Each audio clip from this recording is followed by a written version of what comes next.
ಶ್ರೀರಾಮ್. ನೀವು ನೋಡ್ತಾ ಇದ್ದೀರಾ ಟಿವಿ ವಿಕ್ರಮ. ನಾನು ಸೌಮ್ಯ ಸನಾತನಿ. ನಮ್ಮ ಟಿವಿ ವಿಕ್ರಮದ ಎಲ್ಲ ಕಾರ್ಯಕ್ರಮಗಳ ನೋಟಿಫಿಕೇಶನ್ ನಿಮಗೆ ಸಿಗಬೇಕಂತ ಹೇಳಿದ್ರೆ ನಮ್ಮ ಟಿವಿ ವಿಕ್ರಮ ಚಾನೆಲ್ ಅನ್ನು ಸಬ್ಸ್ಕ್ರೈಬ್ ಮಾಡಿ, ಹಾಗೆ ಬೆಲ್ ಬಟನ್ ಕ್ಲಿಕ್ ಮಾಡೋದನ್ನ ಖಂಡಿತ ಮರಿಬೇಡಿ. ಮುಸ್ಲಿಂ ಮಹಿಳೆಯರೇ, ನಿಮ್ಮ ಗಂಡಂದಿರಿಗೆ ಡಿವೋರ್ಸ್ ಕೊಟ್ಬಿಡಿ, ಹಿಂದೂ ಧರ್ಮಕ್ಕೆ ಸೇರ್ಕೊಳ್ಳಿ. ನಿಮಗೆ ನಾವು ಹಿಂದೂ ಹುಡುಗರೊಂದಿಗೆ ಮದುವೆ ಮಾಡಿ ಬೋನಸ್ ಅಲ್ಲಿ ಸಿಂಧೂರ ಕೊಟ್ಟು ಹನಿಮೂನ್ಗೆ ಕಳಿಸ್ತೀವಿ. ರುಕೋ ಜರಾ, ಸಬರ್ ಕರೋ. ತಾಳ್ಮೆ, ಸಮಾಧಾನ. ಖಂಡಿತ ನಾನಂತೂ ಈ ಕರೆ ಕೊಡ್ತಾ ಇಲ್ಲ. ಮತ್ತೆ ಆಮೇಲೆ ನಮ್ಮ ಸಿದ್ದರಾಮಯ್ಯನವರ ಸರ್ಕಾರ ಕಾನೂನು ಪುಸ್ತಕವನ್ನೆಲ್ಲ ತೆಗೆದು ಯಾವ್ಯಾವ ಸೆಕ್ಷನ್ ಅಂತ ಹುಡುಕಿ ನನ್ನ ಮೇಲೆ ಕೇಸ್ ಹಾಕಿ ರಾತ್ರೋರಾತ್ರಿ ಪೊಲೀಸರನ್ನ ಮನೆಗೆ ಕಳಿಸೋದು ಇದೆಲ್ಲ ಬೇಡ. ಈ ಸ್ಟೇಟ್ಮೆಂಟ್ ನಂದಲ್ವೇ ಅಲ್ಲ, ಸ್ವತಃ ಮುಸ್ಲಿಂ ಯುವತಿಯದ್ದು. ಮುಸ್ಲಿಮಳಾಗಿ ಇಂಥದ್ದೊಂದು ಆಫರ್ ಕೊಡೋದಕ್ಕೆ ಧಮ್ ಬೇಕೇ ಬೇಕು. ಈಕೆಗೆ ಆ ಧಮ್ ಬೇಕಾದಷ್ಟಿದೆ. ನಜಿಯಾ ಇಲಾಹಿ ಖಾನ್ ಮುಸ್ಲಿಂ ಸಮುದಾಯದಲ್ಲಿ ಹುಟ್ಟಿದ ಹೆಣ್ಣು ಮಗಳು, ವೃತ್ತಿಯಲ್ಲಿ ವಕೀಲೆ ಕೂಡ ಹೌದು. ಮುಸ್ಲಿಂ ಮೂಲಭೂತವಾದದ ವಿರುದ್ಧ ಧ್ವನಿ ಎತ್ಕೊಂಡು ಬಂದಿರುವಂಥ ಮಹಿಳೆ. ಇದ್ದಂಗೆ ಎದೆ ಮೇಲೆ ಒದ್ದಂಗೆ ಮಾತಾಡುವ ನಜಿಯಾಗೆ ಹಿಂದೂ ಧರ್ಮದ ಮೇಲೆ ಅಪಾರವಾದ ಗೌರವ ಮತ್ತು ಒಲವು ಕೂಡ ಇದೆ. ಈಕೆ ಬಾಯಲ್ಲಿ ಬರುವ ಪ್ರತಿ ಶಬ್ದಗಳು ಕೂಡ ಬೆಂಕಿಯ ಉಂಡೆ ಇದ್ದ ಹಾಗೆ ಇರುತ್ತೆ.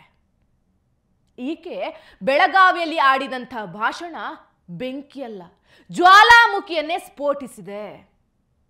ಮುಸ್ಲಿಂ ಮಹಿಳೆಯರೇ, ನಿಮ್ಮ ಗಂಡಂದರಿಗೆ ಡಿವೋರ್ಸ್ ಕೊಟ್ಟುಬಿಡಿ, ಹಿಂದೂ ಧರ್ಮಕ್ಕೆ ಸೇರ್ಕೊಳ್ಳಿ.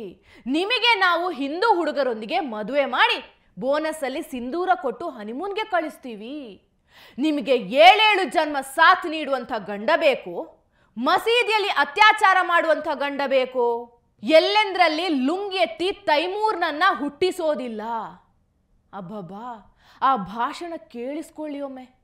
भारत की और इस सरजमीन की जितनी बेटियां यहाँ पर बैठी हैं, कि तुम्हें महिषासुर मर्दनी बनना है या फ्रिज में रहना है कट करके? बोलो, काली की तरह महिषासुर का वध करना है या बिस्मिल्लाह पढ़ करके हिजाबन में जिहादन बन जाना है और फिर से अपने कोख से मोहम्मद गौरी और तैमूर पैदा करना है? क्या करना क्या चाहती हो? मुझे घिन आती है यार मुसलमान लौंडों से, मैं नफरत करती हूं, मैं देखती तक नहीं. और कसम खाया था मैंने जब विधवा हुई थी कि अगर दोबारा शादी करूंगी तो सनातनी से करूंगी, नहीं तो जिंदगी. ಇದ್ ಬಿಡಿ, ಈಕೆ ಧಮ್ ಎಷ್ಟಿದೆ ಅಂದ್ರೆ ಕೋಲ್ಕತ್ತಾದಿಂದ ಬೆಳಗಾವಿಗೆ ಬಂದು ಸಿದ್ದರಾಮಯ್ಯನವರ ಮಾನನೇ ಹರಾಜಾಕ್ಬಿಟ್ರು. यहाँ के मुख्यमंत्री को भी अक्सर मैं टीवी चैनलों पर उनकी चुम्मा चाटी वाली हरकतों पर टारगेट में लेती हूँ. आपने देखा होगा कभी महिला कार्यकर्ता को चुम्मा चाटी करते हैं, कभी प्रवक्ता को कर देते हैं, और कभी तो कोई अभिनेत्री आती है तो उसको भी उसमें भी चिपक लेते हैं, और कभी तो पत्रकार यहाँ पर बैठे हैं और मेरे पास पूरी लिस्ट है कि किस महिला पत्रकारों से उन्होंने चिपका चिपकी चुट्टा चुट्टी करने का कोशिश किया रखा है, तो वो मुझे पता है. ಅಕ್ಕ, ನಿಮ್ಮ ಗಟ್ಸ್ ಮೆಚ್ಕೊಳ್ಳೇಬೇಕು. ಓಪನ್ ಸ್ಟೇಜ್ ಅಲ್ಲಿ ಇಂಥ ಮಾತಾಡೋಕೆ ಮೀಟರ್ ಬೇಕು.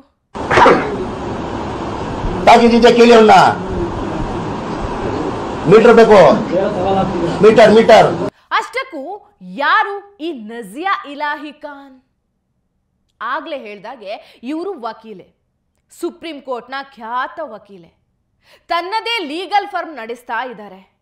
ಕೋಲ್ಕತ್ತಾ ಮೂಲದವರು. ಮೊದಲು ತೃಣಮೂಲ ಕಾಂಗ್ರೆಸ್ನಲ್ಲಿದ್ದಂಥ ನಜಿಯಾ ನಂತರ ಭಾರತೀಯ ಜನತಾ ಪಾರ್ಟಿ ಸೇರ್ಕೊಳ್ತಾರೆ. ಪಶ್ಚಿಮ ಬಂಗಾಳದ ಬಿಜೆಪಿ ವಕ್ತಾರೆ ಕೂಡ ಹೌದು. ದೇಶದಲ್ಲಿ ಹಿಂದೂಗಳಿಗೆ ಅನ್ಯಾಯ ಆದಾಗ ಹಿಂದೂಗಳಿರ್ತಾರೋ ಇಲ್ವೋ, ಆದ್ರೆ ಇವರು ಮಾತ್ರ ಇದ್ದೇ ಇರ್ತಾರೆ. ಅದರ ವಿರುದ್ಧ ಧ್ವನಿ ಎತ್ತುತ್ತಾನೆ ಇರ್ತಾರೆ. कि बहुत बड़ा काम कर रहे हैं, बहुत भला काम कर रहे हैं कि सोए हुए हिंदुओं को जगा रहे हैं, क्योंकि हमारे देश में 53-54 साल न जाने कौन सा नशा फूंक करके हमारे हिंदू भाई और बहन सो गए थे.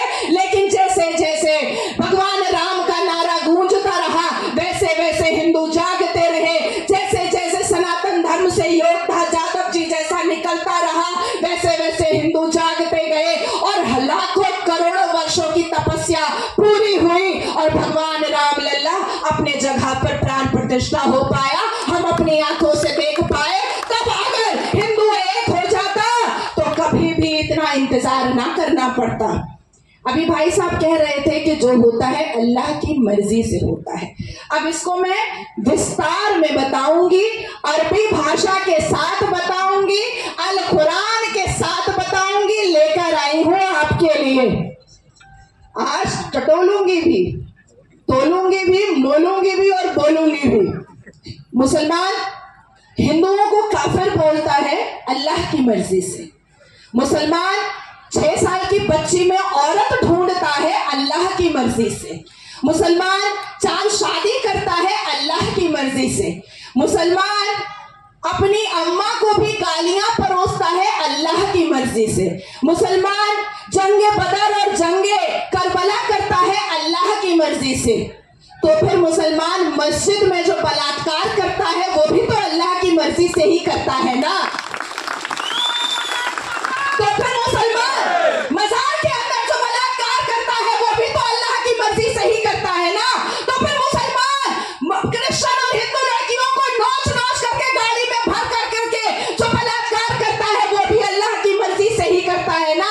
उत्तर प्रदेश के इमाम रिजवान ने 9 साल की मुसलमान बच्ची का बलात्कार किया मस्जिद में इमाम होकर के।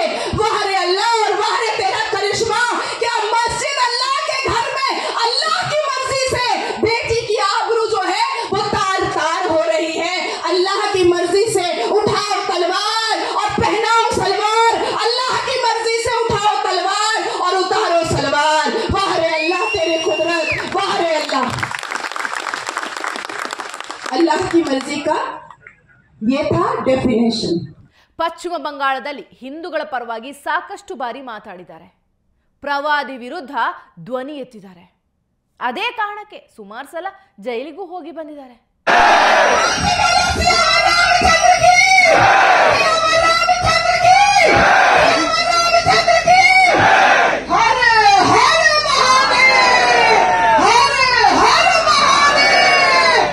ಏನಾದ್ರೂ ಆಗ್ಲಿ, ಸಿದ್ದರಾಮಯ್ಯನವರಿಗೆ ಕೋಲ್ಕತ್ತಾದಿಂದ ಬಂದು ಈ ಲೆವೆಲ್ಗೆ ಮಂಗಳಾರತಿ ಎತ್ತಿದಾರಲ್ವಾ, ಈ ಮಹಾತಾಯಿಗೊಂದು ದೊಡ್ಡ ನಮಸ್ಕಾರ.